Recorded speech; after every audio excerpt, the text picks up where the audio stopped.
అమ్మ నీ దగ్గర బోలెడంత శక్తి ఉంది. ఎవరైనా శక్తి ఉన్న వాళ్ళు ఏం చేస్తారు? ముందు బిడ్డలకి చూసుకుంటారు.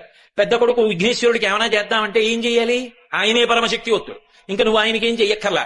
ఇక రెండో వాడు సుబ్రహ్మణ్యుడు, మహాజ్ఞాని, ఆయనకేమీ చెయ్యక్కర్లా. నీ ఆయన మహానుభావు, అమ్ముడిని కలిచేశాడు, ఇంకా ఆయన వివాహం ఎందుకు చేసుకుంటాడు? కానీ అలాంటి వాణ్ణి తపస్సు చేసి ఓంచి మెడలో తాళి కట్టించుకోడు. నీది కదా గొప్పతనం. కాబట్టి నువ్వు శంకరుడికి ఏం చేస్తావు నీ శక్తితో? ఏమీ చెయ్యక్కర్లా, ఆయన మహానుభావుడు. మరి నీ శక్తి అంతా ఏం చేస్తావు? పెద్ద కొడుక్కి నువ్వేం చెయ్యక్కర్లా, రెండో వాడికి చెయ్యక్కర్లా, మీ ఆయనకి చెయ్యక్కర్లా, మీ శక్తిని అంతటిని ఏం చేస్తావు అంటే నన్ను వచ్చి అడగక్క. ఎవడైనా వచ్చి ఆవిడ దగ్గర ఇలా వంగితే చాలట, అప్ప ఒక్కడ దొరికాడు రాని ఇవ్వడానికని ఇచ్చేస్తుంది. అమ్మా అప్పుట నువ్వు సంతోషంగా నవ్వుతుంది తప్ప నా దగ్గర ఉన్నది ఇవ్వడానికి ఇవాళుడు దొరికాడు రా నాకని సంతోషిస్తావమ్మా. కావలసిందల్లా నీ దగ్గరికి వచ్చి నిటారుగా వెదురు బద్దలా నిలబడ్డం కాదు. ఇలా ఒక సిద్ధు మహానుభావుడు పరమశివుని యొక్క ఇల్లాలివి. అమ్మా లోకములను కన్న తల్లివి, అపారముగా అనుగ్రహించగలిగినటువంటి జగన్మ